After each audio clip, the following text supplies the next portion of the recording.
Bienvenue dans cette vidéo un petit peu particulière puisque c'est la dernière vidéo de l'année 2019. Nous sommes aujourd'hui le 31 décembre. L'année 2020 nous tend les bras et je suis à 20 minutes, 30 minutes au sud de Lyon. Et comme vous pouvez le constater, aujourd'hui c'est un temps assez bouché, il y a le brouillard qui est là. Et en tout cas c'est un endroit sympa, je trouve. C'est calme, il n'y a personne, il y a beaucoup de terres agricoles ici, donc c'est un endroit où j'aime bien venir de temps en temps me ressourcer. Donc dans cette vidéo un petit peu particulière, on va parler d'objectifs. Il est temps de faire le bilan de cette année 2019, d'envisager 2020 et puis de voir si tout s'est passé comme on le souhaitait ou pas. Et puis sinon, quelles en sont les raisons? Comment est-ce qu'on pourrait s'améliorer pour faire en sorte que l'année 2020 soit meilleure? Donc pour faire un bilan en face, il faut mettre des objectifs.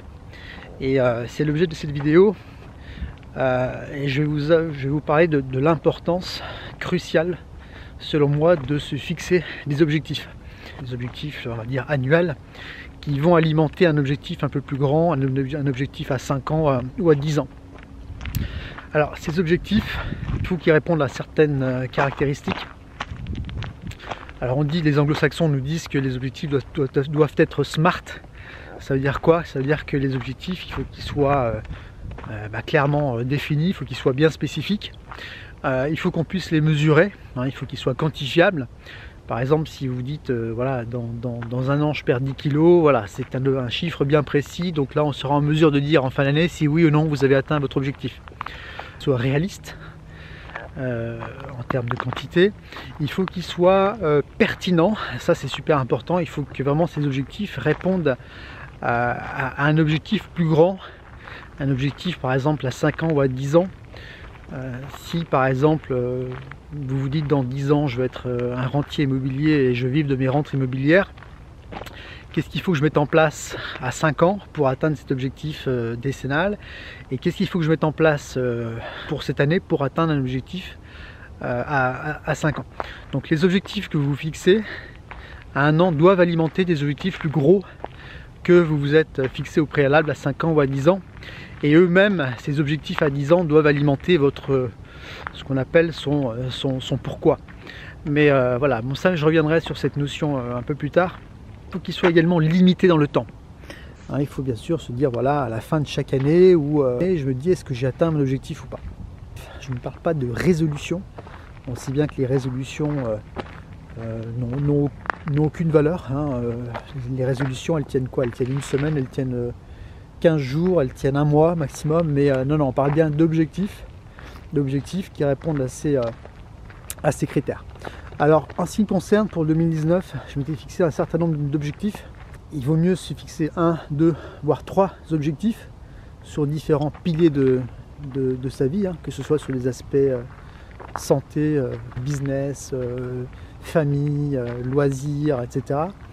Il vaut mieux se fixer 1, 2, voire 3 objectifs plutôt que s'éparpiller, de partir dans tous les sens. Moi, c'est un petit peu ce que j'ai fait. Alors, il y a un objectif que j'ai réalisé, en tout cas, c'est le lancement de ma chaîne YouTube et le lancement de premières vidéos. Donc ça, on peut dire que c'est fait. Et sur 2020, j'ai l'intention de continuer en tout cas cet objectif-là. En revanche, pour l'aspect financier, chiffre d'affaires, par rapport à ma nouvelle activité, là je suis un petit peu en dessous de mon objectif. Donc moi j'ai changé d'activité il y a moins de 2 ans maintenant, depuis avril 2018, je me suis lancé dans l'immobilier. Et c'est vrai que l'année 2018 a été une demi-année. L'année 2019 pour moi a été voilà, le vrai lancement de l'activité.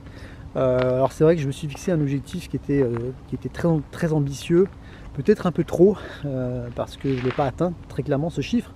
En tout cas ce sera mon chiffre pour 2020 et j'espère, en tout cas, enfin c'est pas que j'espère, c'est que je veux et je vais l'atteindre parce que c'est mon objectif pour 2020.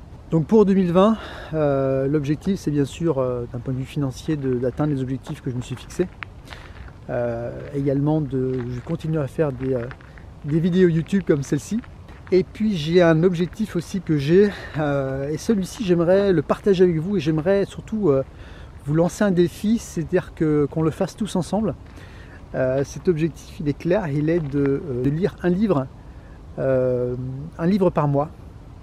Alors un livre de non-fiction, c'est-à-dire un livre qui va vous faire grandir sur des aspects business, développement personnel, gestion de ses finances, comment améliorer ses relations familiales, etc. Donc à la fin de l'année, ça fait 12 livres, ce qui peut paraître beaucoup pour le commun des mortels.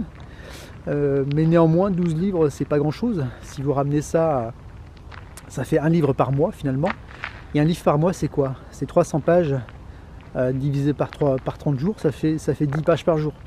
Donc si vous lisez 10 pages par jour, c'est-à-dire que si vous passez 20 minutes, 30 minutes par jour à lire, à la fin de l'année, vous aurez lu une douzaine de livres. Et donc vous aurez forcément acquis des connaissances, des nouvelles connaissances, compétences. Très clairement, vous allez monter d'un échelon alors que vous n'aurez passé que 30 minutes par jour. Donc ça, c'est ce qu'on appelle l'effet cumulé, hein. C'est-à-dire que des petites actions que vous répétez tous les jours, au bout d'une année, clairement, ça vous fait passer à un niveau supérieur.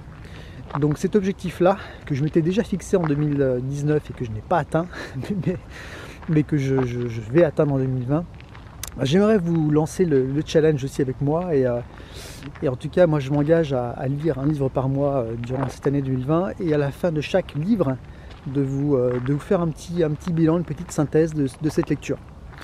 Voilà pour cette vidéo. Écoutez, je vais en profiter pour tout simplement pour vous souhaiter une excellente année 2020. Cette année 2020 sera bonne si vous le décidez. Vous êtes maître de votre destinée, de votre destin, c'est vous qui contrôlez votre vie, en tout cas vous devez contrôler votre vie et vous devez choisir si cette année sera bonne ou pas. Alors il peut arriver des événements improbables ou impromptus qui peuvent faire en sorte que cette année soit moins agréable, mais néanmoins si vous décidez que cette année sera bonne, elle le sera. C'est aussi un choix à faire, donc je vous souhaite une bonne année. Et je souhaite surtout de décider qu'elle le soit vraiment. Voilà. Bonne année, bonne santé à vous, portez-vous bien et puis à très vite dans une prochaine vidéo et on sera en 2020 pour cela. Merci, à bientôt, bye bye.